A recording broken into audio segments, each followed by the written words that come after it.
Also, make sure you like, share, subscribe, hit the notification bell up above for future uploads, and check out the links posted in the description down below to support the channel.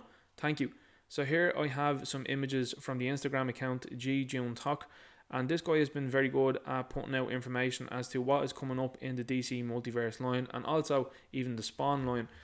Now recently, from what we understand, he was told by McFarlane Toys to stop doing this. He's decided not to stop doing it, which I think is great. Expected to be allegedly. But anyway, I think it's strange the way companies do this. Instead of releasing these images maybe at the start of a year to get ahead of individuals that are putting out images like this, why do companies not just get ahead of it and say, this is who's coming out this year? You're seeing Hasbro start to do it now, where they're saying this is a pipeline character, this is what we have coming out. So it's kind of taken away from the surprise of when they announce something. I mean, here's the thing. When you go and do a video or a stream, people are still going to tune into it anyway. But maybe those companies have their reasons as to why. Maybe the engagement is higher when they reveal something. But I'm sure for those companies, when a figure or an image gets released way beforehand, particularly the figure more so than the image, but it gets released a week or two before they announce it and then someone's reviewing it already, I'm sure that grinds their gears far more than what GJuneTalk is doing over here. That's just my own personal thought. I think there's nothing wrong with this, and I also think it would be a better idea should McFarlane Toys and other companies get ahead of this and say, look guys, we're just going to release at the start of each year, here we're doing, and images then that are accompanying it, and get excited. You know what I mean? So this is Page Puncher's Mega Fig, 10 inches Gorilla Grodd. I think that this is a figure that should have been done anyway. Gorilla Grodd in the Injustice universe is humongous, but they decided to do a very small version of it in the DC Multiverse line. So much so that Barry Allen was way too big in comparison to that Injustice Gorilla Grodd. You could argue that the Injustice Gorilla Grodd was too small, and I'd also agree with you on that. So 10-inch Gorilla Grodd, excellent, good to see.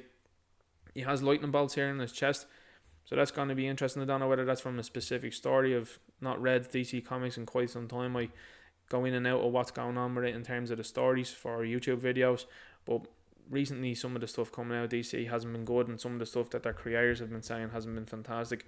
But nonetheless, some of the designs are very cool, and that's exactly what Todd McFarlane wants to tap into. Wants to tap into cool designs to sell it to people.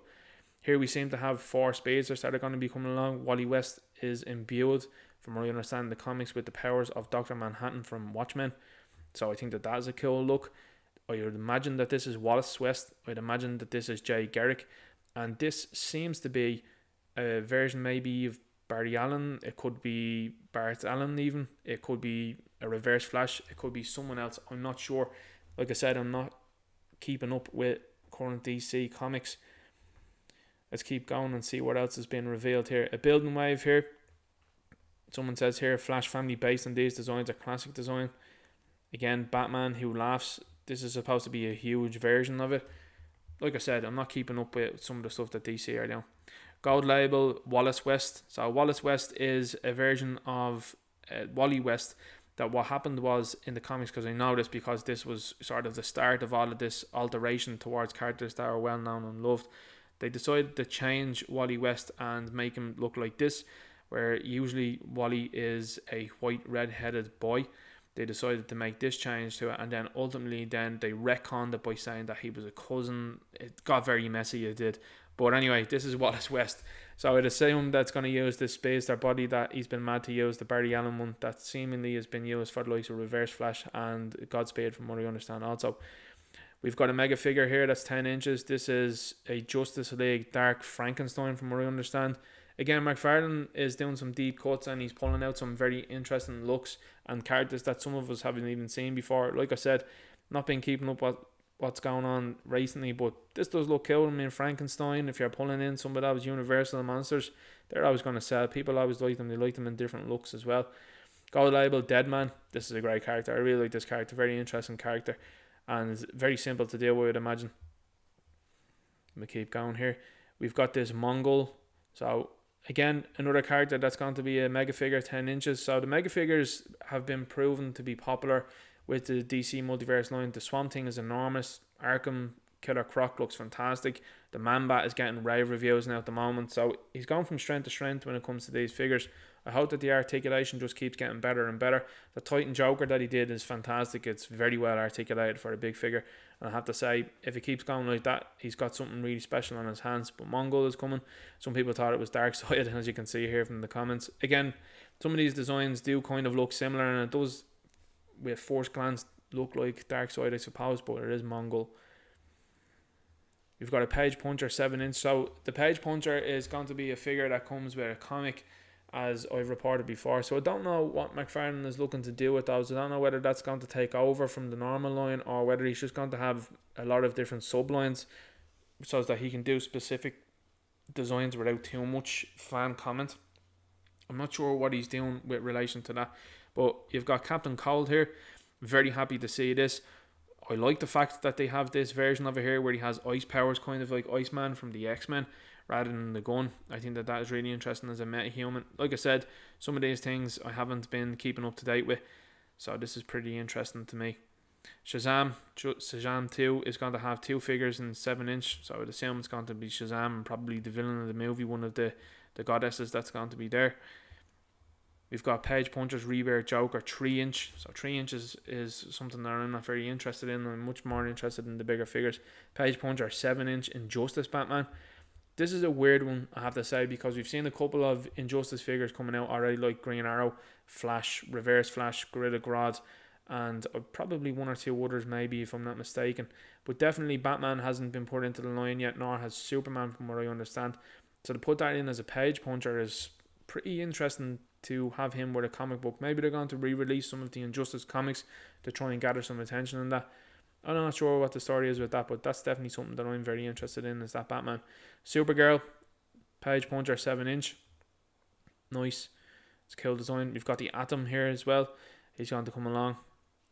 It's the Ryan Choi version, I think. Here's what I was talking about earlier on, some of the leaked figures. And then, what do you know, McFarlane today then released then images of it. Spawn. You've got this Spawn here. It's an updated Omega, according to Freaks for Figures there, or Freaks Figures. And then we have this one here, the building figure from earlier on. This is the Darkest Night, the one who laughs. Like I said, I haven't been keeping up an awful lot with what's going on in modern DC. All I can say is that some of the figures and some of the designs do look cool. That is actually a very cool looking figure there. It seemingly looks like the tattoos and stuff on it. I like it. I think that looks cool. And then we've got some more Sam and Twitch then from McFarlane Toys.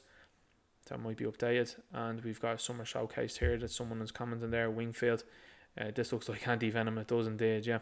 So that's what's going on now with McFarlane Toys. This account, I would say, give it a follow. G. June Talk, fair play to him for putting this info out there. I like to see it. Solomon Grundy as well too, from the Arkham games, possibly coming along with Arkham City Penguin and Ra's al Ghul. So there's a number of figures that are coming out now from McFarlane this year, and I have to say, he's churning out some really good looks for these characters, and he's keeping them rolling.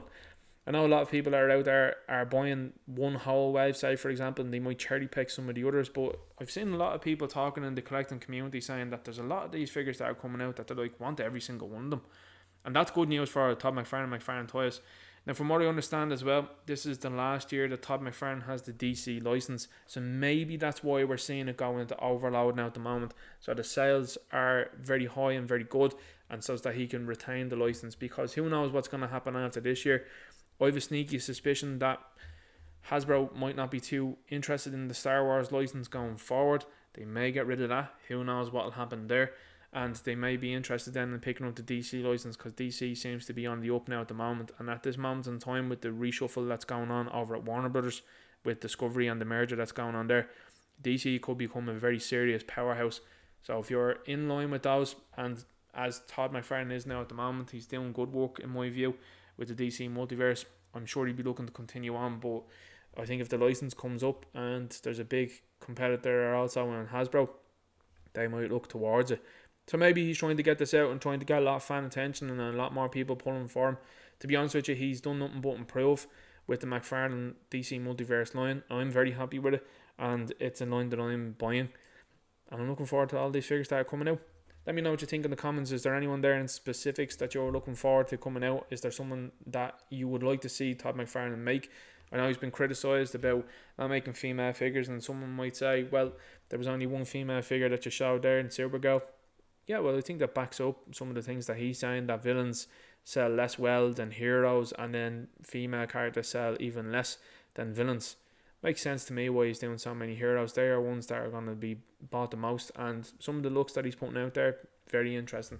So anyway, let me know what you think in the comments. Make sure you like, share, subscribe, hit the notification bell up above for future uploads, and I'll talk to you later.